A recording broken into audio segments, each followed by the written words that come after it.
Hello and welcome to 18 WJTS in.form. I'm your host, Bill Potter. We're going to have a special presentation in this edition of WJTS in.form. Junior Achievement of Dubois County inducted 2 laureates to the Dubois County Business Hall of Fame for 2016. At the induction ceremony, a special video presentation created by Brescher Filming and Photography was presented. As this segment of WJTS in.form, we're going to be playing those videos. The first video will feature Clement Lange. Clement is the active laureate, and the second video will feature Alvin C. Ruxer. Alvin C. Ruxer is the historical laureate. And now, the videos of the Business Hall of Fame inductees.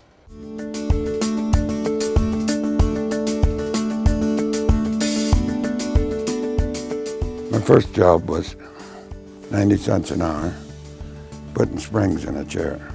And then the manager came in and asked me if I wanted to upholster, and I said, does it pay more than putting springs in? And he said, yes, it will. And after a week, I learned about 10 chairs, different styles. Then I went in the office and I said, I want to go on piecework, because I knew how much each chair paid.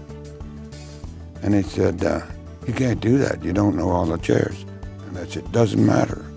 You show me how to do the first one, I can do the second one myself.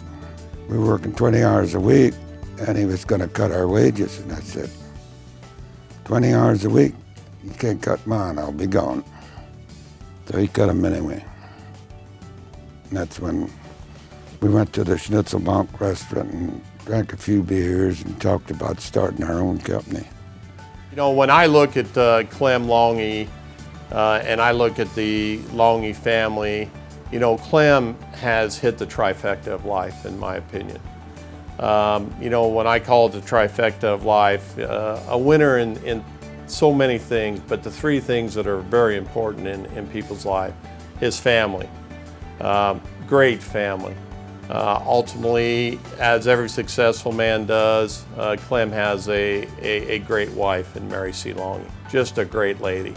Stood beside Clem, with him, and ultimately, you know, they've made a great success. And his children, you know, the one daughter, Sheila, the 3 sons, Glenn, Brian, and Joy, just ultimately great individuals.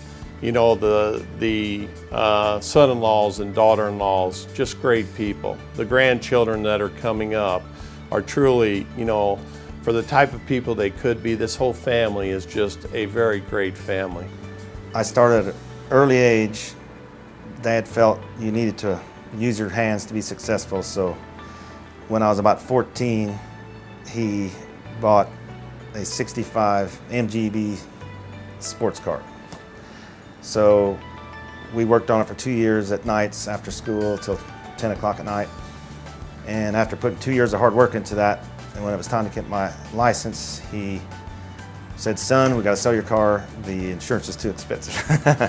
So at an early age, he taught you how to work with hands, but didn't mean you got to use, you know, what you created. So, but I do believe he really sold a car because he thought I might kill myself. I'm not sure what the life lesson was, But the dealers just said, we got kids and we can't get them to do what you did.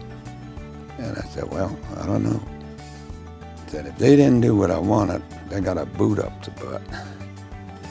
You know, ultimately his business, you know, what a success story. It's the American dream type story. You know, a guy back in the early 1960s sitting there with a buddy, work's not going right, they're having a couple beers, they decide that they, you know, can do some things in chair and upholster.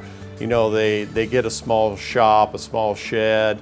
You know, they start this, look what this business has expanded into. As far as support to the community, ultimately the family does so many things, you know, led by Clem and Mary. They've made so many donations. The biggest donation, and probably the one that most people think of when they hear the Lange name, is the Lange Foos Cancer Center, which is a place at Memorial Hospital where cancer patients from our area can go instead of making the trips either to Evansville or Indianapolis where they were going prior to get their chemo and radiation treatment. We now have that facility here. It's just a true blessing. I mean, they're just super people, they have a super business, and they're super community members. Some guy in Ohio had a small factory and they built a clunky little chair, and I kind of liked the looks of it and streamlined it and put better padding and everything on it. And that's the chair that we sold. For 20 years it was the #1 chair. To build good furniture, I think you need to put your stamp on approval of it. So it's not like someone else is doing it and doing all the work and you approve it. To build good furniture, you need to understand how to build it yourself. All through life, my dad taught me, no matter what you do, you have to get in there and do it yourself and learn how to do it to pass that knowledge on to employees and managers and things like that. When you look at Clement Lange and say, how can people that are in JA mold to Clement Lange? Clement Lange provides many of the pillars that JA is built on. Entrepreneurial, an individual that has taken risk and has worked through those risks, has guided companies to expand, to meet the challenges in a very challenging, industry. And I think if I was an individual who was a young JA individual, if I could pattern myself after Clement Lange and the business he built, and I could be mentored by anybody that's involved with Clem or this family, I would jump at that opportunity, because if they could get that opportunity, they would learn very, very much. But ultimately, when you sit down and you're at an event with them and it's time to toast people and etc., the toast for most people is cheers. Well, when you're with the Lange family and when you're with Clem and Mary C., the ultimate good wish is you say, cheers.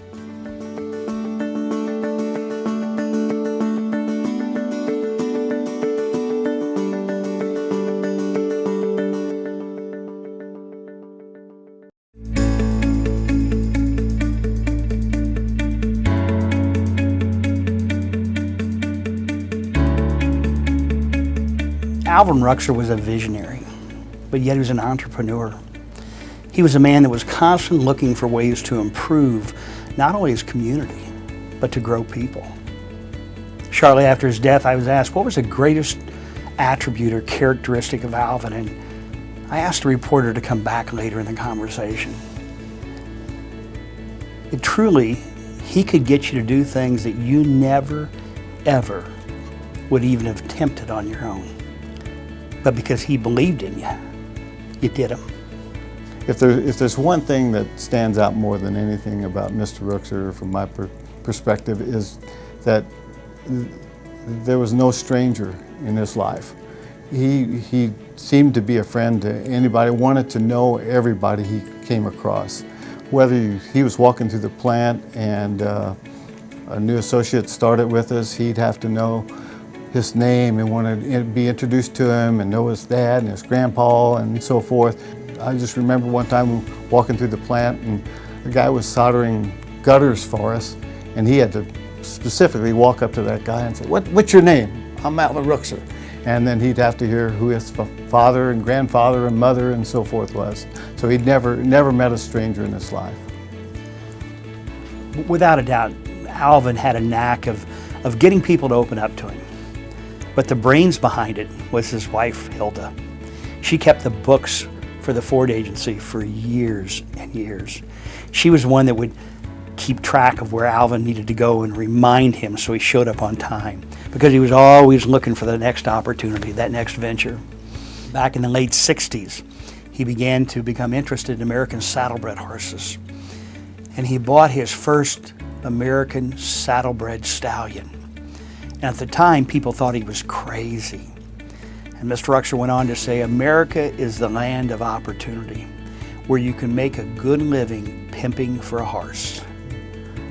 Mr. Ruxer always worked off of the principles of think a little differently and working a little harder. And I think he somehow captured that principle with all his associates as he brought them on and somehow instilled that. Everybody knew if they did a good day's job and then worked to improve, to think a little different, to make improvements, we could grow this company. So we were an authorized Ford remanufacturer from 1942 to 1946. But in 1946, they wanted Mr. Ruxer to move his remanufacturing division to Louisville, Kentucky. And he wanted to stay in Jasper, Indiana.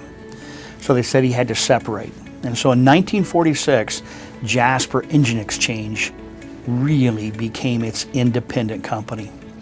In 1957, they expanded into remanufactured transmissions, opened up their first branch in Indianapolis, Indiana, and from there in 1967 diesels, 1976 differentials, and it continued to grow.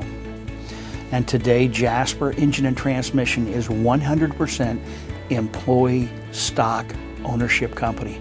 Our associates own 100% of the company. We have over 3,000 associates coast to coast as a result of Mr. Ruxer's entrepreneurship and visionary actions.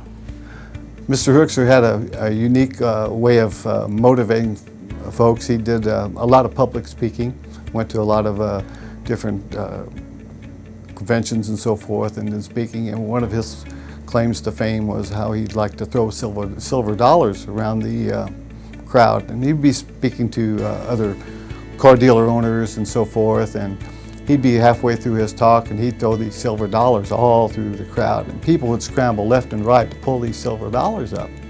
And then he'd bring up the point, folks, look how aggressive you are just to pick up a little silver dollar, and you look around your shop day in and day out, you got dollars laying all over the place. It's that waste that you have on the floor and those inefficiencies and the scrap that you have. And if you look real close, you'll find those dollars, a lot more than those dollars that I'm throwing out that you guys are all scrambling over. And that was one of his big claims to fame when he did his public speaking. He was a great, generous individual, loved sports. For years, he would take Little League kids from Jasper either to St. Louis, a whole busload, and then the next year to Cincinnati, so young kids could get the opportunity to see big league baseball. Mr. Ruxer was always very supportive of the youth in our community, from sponsoring ball trips and so forth to Cincinnati and St. Louis, but also supporting the schools and supporting the junior achievement. We were encouraged as managers at Jasper Engines to work with the junior achievement programs, and I think he saw that as not only giving back to the kids in junior achievement, but also teaching us even better ways that we can manage, because we're working with other folks. So I think it was very wise on his part to encourage us and to support the junior achievement program and the youth in the community. Mr. Ruxer loved junior achievement. He thought, what a great way to teach young kids about business. And so early on, all of us young managers, that was one of our first assignments, to get involved in junior achievement, start giving back to young people. If we're going to continue the pattern of growth and the entrepreneurship and the Christian giving back to the community, the philanthropy in our community, we've got to do it by working with our young people early on. So junior achievement was a big part of his life.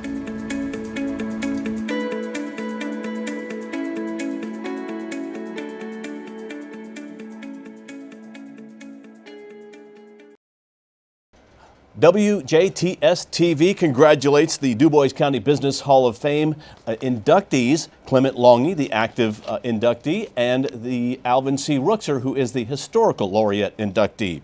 We also wish to thank and acknowledge the Junior Achievement of Dubois County and Brescher Filming and Photography for allowing us to use the video on this segment of WJTS in.form. We here at WJTS-TV 18 are local people watching local people.